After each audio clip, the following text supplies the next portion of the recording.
దేవుడికి వందనాలండి అయ్యగారు, అమ్మగారికి అయ్యగారికి వందనాలండి, సంఘ పెద్దలకి.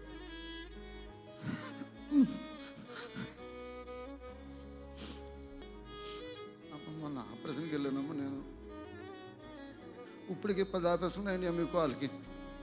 2010 నుంచి సంవత్సరం ఆపరేషన్లు అవుతూనే ఉన్నాయండి అమ్మ. అయ్యగారి దగ్గరికి వచ్చిన తర్వాత, ఈ చర్చిలోకి వచ్చిన తర్వాత కొంచెం చాలా బాగున్నది నమ్మ. 2013 అయ్యగారి దగ్గరికి వచ్చాను లంక గ్రౌండ్లోనమ్మా. ఆయన దగ్గరికి వచ్చిన తర్వాత దేవుడి తండ్రిలోకి వచ్చినట్టే అనిపిస్తుందమ్మా. ఆయన కాడి నుంచి ఇది ఆపరేషన్ మీద ఆపరేషన్, ఒక్క ఆపరేషన్ కదమ్మా. అంతకుముందు అయ్యగారు రాకముందు 18 లక్షలు అయినాయి అమ్మ. అప్పటికి మొత్తం ఇల్లు అమ్మేసుకున్నానమ్మా.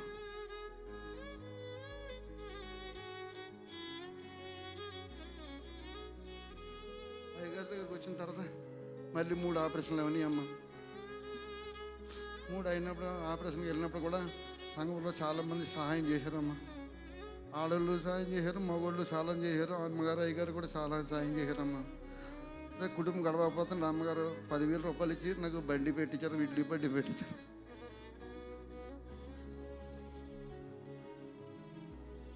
కాలక్షేమం గడుతుంది అనుకుంటాడికి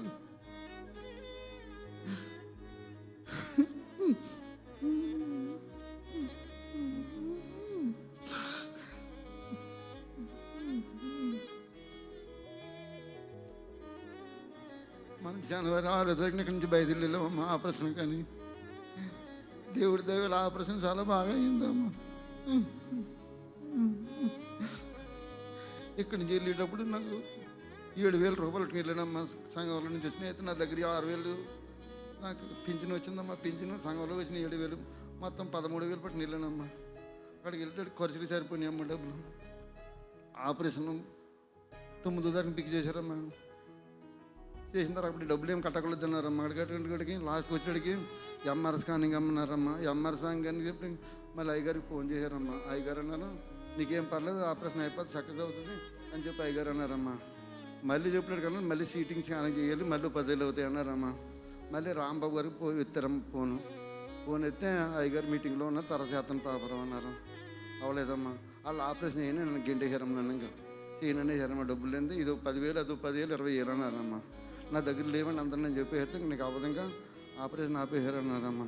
మళ్ళీ రాంబాబు మళ్ళీ ఫోన్ చేస్తే మళ్ళీ ఫోన్ ఎత్తే ఇక్కడ ఫోన్ నుంచి రాలేదమ్మా. ఇంకా నేను అలాగ మంచం మీద పడితే ఏడుతూ ఉండి ఆ రాత్రి అంతానమ్మా ఏసు రక్తం చేయి, చిరువు రక్తం చేయి, ఒక రాత్రి ఒక అరగంట కూడా రాలేదు. పొద్దున్న జ్ఞాపకం వచ్చిందమ్మా. పల్లా సేన్ గారిది నా బైబిల్లో ఫోన్ నెంబర్ రాశానమ్మా. ఆయన ఫోన్ చేస్తే పాపరం అది అక్కడ ఎండి గారి నెంబర్ కానీ డాక్టర్ నెంబర్ ఎవరో ఒక డాక్టర్ నెంబర్ ఇవ్వన్నారమ్మా. అయితే అమ్మ అయితే ఆవిడ ఫోన్ చేస్తే ఆవిడ అన్నారు ఆయన పాపరం నీ పరిస్థితి ఏంటి అని చెప్పారు. అయ్యగారు ఇలాగ జరిగిందని నా డబ్బులు అయిపోయినాయండి, ఇప్పుడు ఇలా 20,000 అన్నారండి, 20,000 తట్టుకోలేనండి సార్ అన్నాను. అయితే డాక్టర్ గారి నెంబర్ ఇమ్మన్నారనమ్మా. డాక్టర్ గారి నెంబర్ ఇచ్చానమ్మా. డాక్టర్ గారి నెంబర్ ఇస్తే ఆయన డాక్టర్లతో ఆయన మాట్లాడారమ్మా. మాట్లాడేసి పాప నీ డబ్బులు ఎంత అవుతుందంటే మేము కట్టుకుంటాము, నీకేం పర్లేదు, నువ్వు మాత్రం కుట్టుకొని నేను ఆపరేషన్ చేత తీసుకెళ్తారని చెప్పేశారమ్మా. ఇంకా అతను ఏసి రక్తం చేయి, చిరువు రక్తం చేయమంటున్నాను. మా ఆవిడనేదా నీకు ఏసి పెడతాడో ఇదే పెడతాడో తాతం చేత కూర్చో నీకు పని అయిపోద్ది అంట ఇవిడనేదమ్మా. అనేది కానీ నన్ను నాన్న ఎట్టపోసాడు తిట్టుకునేదమ్మా ఆవిడ. నేనేం మాట్లాడను కదమ్మా. ఇంకా మాట్లాడకుండా అలాగే ఏసి రక్తం చేయమని బైబిల్ అంటే అలాగే ప్రార్థన చేసుకుంటూ ఉండేవాడినమ్మా. లాస్ట్ పల్లాసీన్ గారు ఫోన్ చేసి డాక్టర్ గారు ఫోన్ చేస్తుంటే వచ్చి ఇప్పుడు అన్నారు కానీ ఆపరేషన్ చేస్తాం కానీ 90% మాత్రం నువ్వు బతుకుతాం కష్టం, నువ్వు బతికే ఛాన్స్ లేవు. ఈ కారంట సిమెంట్లో మిల్ట్ అయిపోయినాయి రక్తాలు నరాలన్నీ. నీకు ఒక ప్లేస్ అంతా బ్లడ్ ఎక్కిస్తాం, నీకు 4 మొక్కలు తగ్గొడితే 4 పక్కల నుంచి రక్తం పెట్టిపోతుంది, బ్లీడింగ్ ఎక్కువైపోతుంది, నువ్వు బతుకుతాం కష్టమని మొత్తం ఆపరేషన్ టెస్ట్ 2.6 వచ్చి చెప్పారమ్మా. చెప్తే ఇంకా నువ్వు బతుకుతాం కష్టమని చెప్పారమ్మా. అయితే నన్ను బతుకు కదా, నేను బతుకుతానండి, నా అన్బడ్డపడి బతుకుతాను మీరు అనుకుంటున్నారు కానీ డౌట్ ఏం లేదు, నాకు దేవుడు తోడే ఉన్నాడండి, నాకు కూడా ఉన్నాడు దేవుడు, మీరు ఇలాగ అనుకుంటున్నారు కానీ అని చెప్పేసానమ్మా.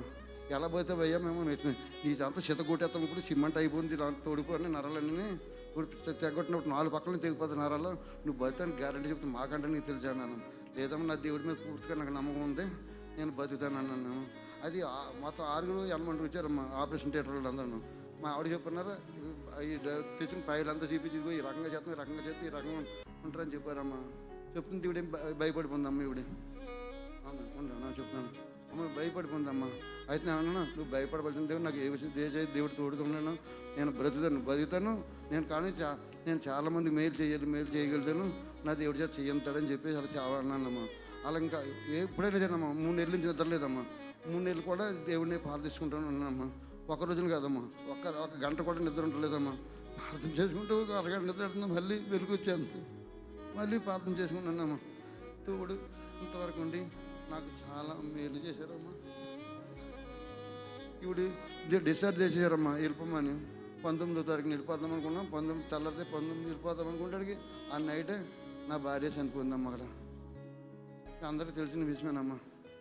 ఇంకంతకన్నా నేను ఏం చెప్పగలనంటే ఏమీ లేదమ్మా. దేవుడి ద్వారా నాకు చాలా శక్తిని ఇచ్చాడు. ఇప్పుడు నడవగలుగుతానమ్మా. బంగారం ఏమో వాళ్ళ పుట్టినటోళ్ళ దగ్గర దాచుకుందమ్మా. 3 తులాలు బంగారం. నేను చచ్చిపోతానండి అనుకోండి. అయ్యగారికి చేస్తే అయ్యగారు కూడా చెప్పానండి, ఈ విషయం అంతా అయ్యగారికి చెప్పాను. కానీ బంగారం ఇంతవరకు చేరలేదమ్మా. నేను ప్రార్థన చేసుకున్నాను, ప్రార్థన చేస్తే నేను వచ్చేస్తాయి అన్నారు అయ్యగారు. నేను కొత్త నేను చూస్తున్నానమ్మా. మళ్ళీ రేపు హాస్పిటల్కి వెళ్ళాలమ్మా, చెకప్కి వెళ్తున్నానమ్మా. కానీ దేవుడు నాకు చాలా మేలు అమ్మ. 13 వేలు వెళ్తాడుగా 60,000 రూపాయలు దేవుడు సాయం చేశాడమ్మ నాకు. అవి ఎక్కడి నుంచి వచ్చినాయో నాకే తెలియదమ్మా. అలాగా